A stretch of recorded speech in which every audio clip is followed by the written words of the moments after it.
Hello दोस्तों, स्वागत है हमारे यूट्यूब चैनल GDR राजेश में। ठीक है, तो हमने कल क्या पढ़ा था? हमने पिछले क्लास में पढ़ा था कि प्लास्टिड किसे कहते हैं, पिगमेंट किसे कहते हैं, क्लोरोफिल क्या होता है। ठीक है, तो इन सब के बारे में हम लोग कल पढ़ चुके थे। ठीक है, तो हम लोग को पता है कि कोई भी सेल जब अपना परफॉर्मेंस करता है, कोई फंक्शन जब शुरू करता है, ठीक है ना, जब भी कोई काम करता है, जैसे जब एनर्जी हम लोग को बनाना होता है, ठीक है, ऑक्सीजन और कार्बन डाइऑक्साइड का क्या करना पड़ता है, एक्सचेंज करना पड़ता है।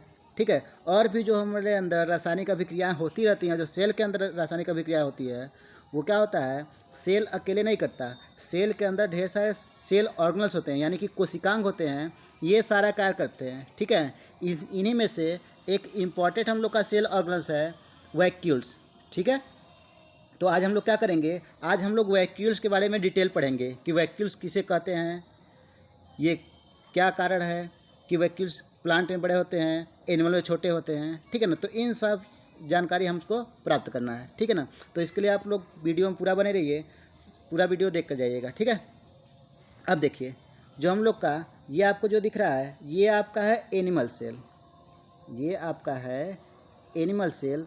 एनिमल सेल में अगर हम लोग देखें कि जो हम लोग का वैक्यूल्स दिख रहा है, ये वैक्यूल्स दिख रहा है आपको, ये बहुत छोटा है, और भी वैक्यूल्स रहते हैं। तो क्या होते हैं, इसमें जो वैक्यूल्स होते हैं एनिमल प्लांट में, वो काफ़ी छोटे होते हैं और मात्रा में क्या होते हैं, संख्या में अधिक होते हैं। वहीं पे अगर हम लोग प्लांट सेल की बात करें तो प्लांट सेल में हम लोग को क्या दिख रहा है, ये बड़ा सा वैक्यूल्स दिख रहा है। ठीक है ना, तो प्लांट सेल में क्या होते हैं, जो वैक्यूल्स होते हैं वो काफ़ी बड़े होते हैं। और क्या अंतर है देखिए दोनों में, जो आपका प्लांट सेल के अंदर जो वैक्यूल्स है, वो प्लांट सेल के अंदर जो वैक्यूल्स है वो बहुत बड़ा होता है और स्थायी होता है। ठीक है, स्थायी होने का मतलब क्या है, स्टेबल, यानी कि एक बार अगर इसमें आपका वैक्यूल्स आ गया तो ये वैक्यूल्स फिर से गायब नहीं होगा। ठीक है ना, और इसमें यहीं पे अगर हम लोग एनिमल सेल की बात कर ले तो एनिमल सेल में क्या होता है, इसमें जो वैक्यूल्स होते हैं ये स्वयं उत्पन्न हो जाते हैं और स्वयं क्या हो जाते हैं, ये गायब हो जाते हैं। ठीक है, यानी कि जब आवश्यकता पड़ेगा तो इसके अंदर क्या हो जाएंगे, उत्पन्न हो जाएंगे, और जब आवश्यकता इसका खत्म होगा तो क्या हो जाएगा, ये खत्म हो जाएंगे। ठीक है, चलिए अब लोग वैक्यूल्स को हम लोग और डिटेल से देखें। अब देखें कि जो वैक्यूल्स हम लोग का आता है, ठीक है ना, हमने क्या किया, सेल के अंदर से एक वैक्यूल्स को ले लिया है। ठीक है ना, एक रसधानी को ले लिया है। वैक्यूल्स मतलब क्या होता है, रसधानी, या फिर हिंदी में इसे क्या कहते हैं, एक नाम और इसका है रिक्तिका। ठीक है, इंग्लिश में तो देख ही रहे हैं आप, इंग्लिश में क्या कहते हैं, वैक्यूल्स कहते हैं। ठीक है, अब देखिए जो हम लोग को ये दिख रहा है, ये किसका फिगर है आपका, ये फिगर है आपका वैक्यूल्स का। वैक्यूल्स का जो शेप होता है वो कोई फिक्स शेप नहीं होता है, किसी आकृति का होगा। ठीक है ना, तो किसी भी आकृति का ये हो सकता है। और क्या देख रहे हैं हम लोग, इसके जो बाहर दिख रहा है ये मेम्ब्रेन, ये जो मेम्ब्रेन होता है ये सिंगल मेम्ब्रेन होता है। ठीक है ना, यानी कि सिंगल लेयर का मेम्ब्रेन होता है। तो हम लोग कह सकते हैं कि वैक्यूल्स हम लोग का एक झिल्ली वाला कोशिकांग है। ठीक है ना, सिंगल लेयर का कोशिकांग है। चलिए अब अगर हम लोग बात करते हैं इसके अंदर होता क्या क्या है, इसका काम क्या है, तो इसका काम है, इसका जो मेजर काम होता है, सबसे इम्पॉर्टेंट कार्य, सबसे इम्पॉर्टेंट इसका कार्य होता है कि अपने अंदर पानी को स्टोर किए रहता है। ठीक है, क्या करता है, पानी को अपने अंदर स्टोर किए रहता है। और क्या स्टोर करता है, और ये अपने अंदर स्टोर करता है ग्लूकोज, ग्लूकोज स्टोर करता है, और क्या करता है, और ग्लाइकोजन, ये आपका ग्लाइकोजन, और क्या करता है, और आपका फैट। तो ये सारी चीज़ें क्या करता है, अपने अंदर ये स्टोर करके रखे रहता है। जब भी आवश्यकता पड़ेगा क्या करेगा, ये अपने अंदर से रिलीज कर देगा। ठीक है ना, अगर हम लोग बात कर ले ग्लूकोज और ग्लाइकोजन की, तो इसमें डिफरेंस क्या है, ग्लूकोज जो आपका है ये ग्लूकोज ही दूसरा रूप अपना बना लेता है ग्लाइकोजन। ठीक है ना, तो क्या करता है, अपने अंदर स्टोर किए रहता है। चलिए और देखते हैं क्या काम है, और क्या होते हैं, और जो पैथोजन होते हैं। ठीक है ना, क्या होते हैं, पैथोजन।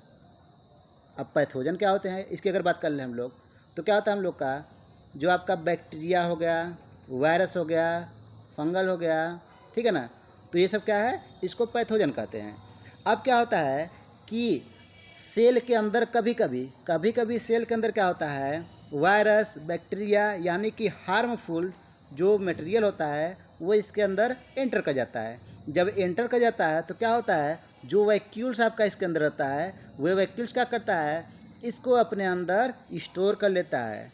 ठीक है ना। तो हमने क्या देखा कि जो इसका काम है वैक्यूल्स का, क्या क्या काम है, ये अपने अंदर पानी को स्टोर कर किए रहता है, ये पानी को स्टोर किए रहता है, और क्या करता है, और अपने अंदर ग्लूकोज को स्टोर किए रहता है। ठीक है। और क्या करता है, और ग्लाइकोजन को स्टोर किए रहता है, और क्या करता है, और फैट को स्टोर किए रहता है। और क्या होते हैं, कुछ बैक्टीरियाज यानी कि हार्मफुल मतलब नुकसानदायक, जो हमारे बॉडी को नुकसान पहुंचाते हैं, वो सबको क्या किया जाता है, अपने अंदर स्टोर किए रहता है। ठीक है, इतना समझ में आ गया। चलिए अब देखते हैं, हम लोग आगे देखते हैं और इसका क्या काम होता है। ये देखिए, आपको जो ये सारा दिख रहा है कि पानी अपने अंदर स्टोर किया रहता है, ग्लूकोज, ग्लाइकोजन, फैट, और क्या होते हैं, कुछ प्रोटीन, ये सब स्टोर किया रहता है। तो ये सब जो स्टोर करता है ये आपका करता है एनिमल सेल। कौन करता है, एनिमल सेल। ठीक है ना। अब यदि बात कर ले हम लोग का प्लांट सेल की, किसकी, प्लांट सेल की बात कर लेते हैं। ठीक है। तो प्लांट सेल क्या करता है, ये अपने अंदर क्या क्या स्टोर करता है देखते हैं हम लोग। तो पहले तो ये भी पानी स्टोर करता है, और ये बहुत अधिक मात्रा में पानी स्टोर करता है। ठीक है। और क्या करता है, और अपने अंदर स्टोर करता है स्टार्च को। ठीक है। और क्या करता है, अपने अंदर ऑयल स्टोर करता है। ऑयल मतलब क्या होता है, फैट, यानी कि फैट को स्टोर करता है। ठीक है। चलिए, इतना चीज़ हम लोग को पता चल गया कि ये सब क्या स्टोर करते हैं। ठीक है। अब क्या करते हैं हम लोग, अब कुछ हम लोग इसमें देखते हैं इम्पॉर्टेंट चीज़ अगर हम लोग बात करें इम्पोर्टेंट फैक्ट की, तो क्या होता है, कुछ जर्मेटिंग प्लांट होते हैं जो, ठीक है ना, यानी कि जो प्लांट हम लोग का स्टार्टिंग में उगता है, ये आपका प्लांट हो गया, ये आपका। ठीक है ना। जब प्लांट उगता है स्टार्टिंग में, तो होता क्या है, ये बहुत मुलायम होते हैं। ठीक है ना, बहुत सॉफ्ट होते हैं। जब बहुत सॉफ्ट होता है, अगर हम लोग क्या करें, इनको छुएं, अगर इनको टच करें, मसलें, तो क्या देखेंगे कि ऐसा लगता है कि बहुत ढेर सारा पानी भरा हुआ है, चिपचिपा पदार्थ भरा हुआ है। तो जो वो पानी स्टोर किए रहता है वो कौन किए रहता है, वो वैक्यूल्स किए रहते हैं। ठीक है ना। यानी कि हमको यह पता चल जा रहा है कि जो जर्मिनेटिंग प्लांट होते हैं वो अपने अंदर बहुत अधिक मात्रा में पानी को स्टोर किए रहते हैं। समझा गया। चलिए अब आगे बात करते हैं हम लोग। इसमें कुछ इंपॉर्टेंट फैक्ट हम लोग देखते हैं, तो उसी के अनुसार हम लोग इसको करेंगे। ठीक है ना। और देखिए क्या होता है, यहाँ पे एक सेल हम लेते हैं यहाँ पे। ठीक है ना। यहाँ प्लांट सेल दिया गया है। ठीक है ना। प्लांट सेल जो है आपका, इसके अंदर जो वैक्यूल्स है, और क्या करते हैं, वैक्यूल्स सबको क्या करते हैं, सब सेल को, सेल ऑर्गेनल्स को इधर धक्का देते हैं, इधर फोर्स लगाते हैं, किधर, सेल के साइड में, सेल के साइड में फोर्स लगाते हैं। सेल का जो मेम्ब्रेन है, मेम्ब्रेन के साइड में फोर्स लगाएंगे, तो क्या होगा, ये सब स्थायी हो जाएंगे। ठीक है ना। और क्या करता है, जो आपका क्लोरोप्लास्ट है, ठीक है ना, क्लोरोप्लास्ट क्या करता है, ये फोर्स लगा के ये क्लोरोप्लास्ट यहाँ से यहाँ स्टोर कर देगा, ये बाहर स्टोर कर देगा, इधर कर देगा, ये स्टोर कर देगा। ठीक है ना। तो इससे होगा क्या कि क्लोरोप्लास्ट अगर बाहर लेयर में आ जाएंगे, ये कोशिका के पास आ जाएंगे, तो क्या होगा, जो सूर्य का प्रकाश पड़ेगा वो क्लोरोप्लास्ट पे डायरेक्ट पड़ेगा। ठीक है ना, बहुत जल्दी पड़ जाएगा। जब डायरेक्ट पड़ जाएगा तो जो फोटोसिंथेसिस यानी कि प्रकाश संश्लेषण की प्रक्रिया है वो क्या होगा, आसानी से होने लगेगा। समझ आ गया। चलिए, तो ये जो हम लोग का फोर्स लगा रहा है, तो इससे क्या होगा, सेल का, यानी कि सेल की आकृति को बनाए भी रखता है। ये भी हम लोग कह सकते हैं कि ये सेल की आकृति को बनाए रखता है। कैसे बनाए रखता है, देखिए हम लोग। अब क्या होगा, अगर ये वैक्यूल्स है तो क्या करेगा, इधर फोर्स लगाएगा, इधर फोर्स लगाएगा, तो इससे क्या होगा, ये आपका जो सेल मेम्ब्रेन है वो क्या करेगा, एक फोर्स लगेगा सेल मेम्ब्रेन की तरफ। कौन सा फोर्स लगता है, टारगर प्रेशर। ठीक है ना, कौन सा लगता है, टारगर प्रेशर। समझ में आ गया। तो टारगर प्रेशर क्या होता है, जो सेल के अंदर से सेल की दीवारों पे यानी कि मेम्ब्रेन पर जो फोर्स लगता है वो क्या कहलाता है, आपका टारगर प्रेशर कहलाता है। समझ में आ गया। चलिए, अब टारगर प्रेशर हम लोग को समझ में क्या होता है। चलिए अब आगे देखते हैं हम लोग, इसमें इंपॉर्टेंट फैक्ट देखते हैं। तब कुछ चीज़ें हम लोग को अच्छे समझ में आएंगे। ठीक है, पहला देखिए इसमें क्या क्या दिया है। इसका पहला कार्य है पादप कोशिका में यह बहुत बड़ा होता है परंतु संख्या में कम होता है। समझ में आ गया ना? यानी कि क्या होता है, जब प्लांट सेल की बात हम लोग कर रहे हैं तो इसमें जो वैक्यूल्स होता है काफ़ी बड़ा होता है लेकिन कम होता है, या तो एक होगा या तो दो होगा या तीन, बस इतना ही होता है, बहुत ज़्यादा संख्या में नहीं होता। अगर वही बात कर रहे हैं हम लोग कि जंतु कोशिका में, तो जंतु कोशिका में यह बहुत छोटा होता है परंतु संख्या में अधिक होता है। ठीक है ना? तो क्या देखे थे हम लोग कि जो हम लोग का एनिमल सेल है, जंतु कोशिका है, उसमें क्या होते हैं वैक्यूल्स बहुत छोटे छोटे ढेर सारे होते हैं। समझ में आ गया?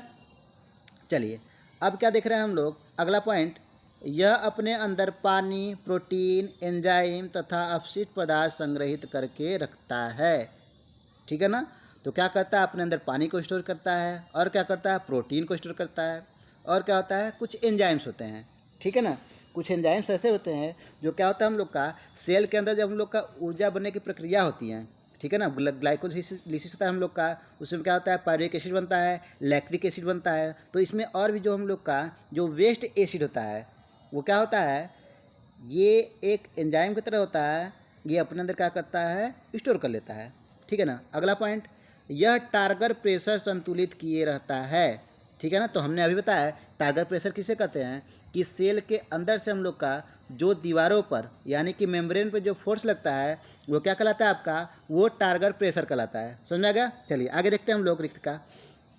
इसके झिल्ली को टोनोप्लास्ट भी कहते हैं। ठीक है ना? यानी कि इसका जो मेम्ब्रेन है उसे क्या कहेंगे, टोनोप्लास्ट कहेंगे। ठीक, अगला पॉइंट, जर्मिनेटिंग प्लांट रिक्तिका अधिक मात्रा में रखता है।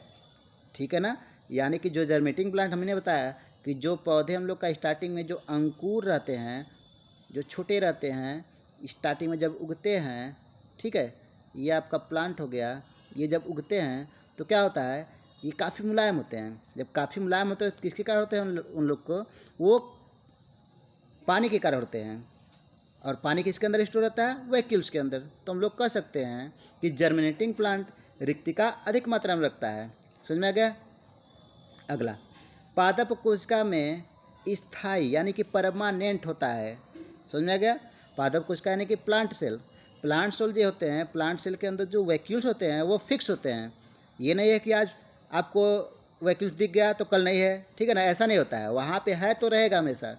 अगर जंतु कोशिका की बात कर ले तो जंतु कोशिका में रिक्तिका अस्थायी होते हैं। ठीक है ना? क्या बताया था हमने कि जो हम लोग का एनिमल सेल के अंदर जो आपका वैक्यूल्स होता है वो बहुत छोटी छोटी मात्रा में होते हैं, और क्या होते हैं, कभी उत्पन्न हो जाते हैं और कभी गायब हो जाते हैं। समझ में आ गया?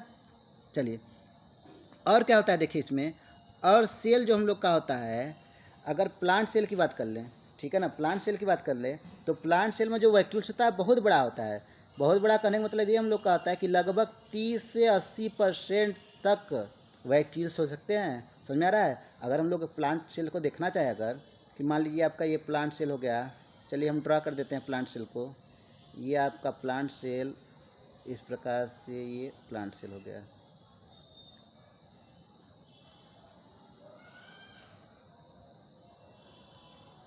ठीक है, तो ये प्लांट सेल आपका हो गया। अब प्लांट सेल अगर हम लोग देखें, ये दिख रहा है हम लोग को। अब यहाँ पे जो वैक्यूल्स आपका होता है, ठीक है, जो वैक्यूल्स है वो वैक्यूल्स लगभग इतना %, तो दिख रहा है ना आपको, दिख रहा है हम लोग का कि सेल का जो है 80% हिस्सा कवर कर ले रहा है, लगभग 80% हिस्सा कवर कर ले रहा है। यानी कि हम कह सकते हैं कि जो प्लांट सेल का वैक्यूल्स होता है वो बहुत बड़ा होता है, अपने अंदर पानी को स्टोर किए रहता है। ठीक है, तो आशा है कि आपको ये वीडियो समझ में आया होगा, अच्छा लगा होगा। अगर आपको वीडियो अच्छा लगा हो तो लाइक, कमेंट एंड शेयर करना मत भूलें। ठीक है ना? और कोई भी क्वेश्चन इसमें बाकी रह गया हो तो आप क्वेश्चन कमेंट में पूछ सकते हैं। ठीक है ना? Thank you.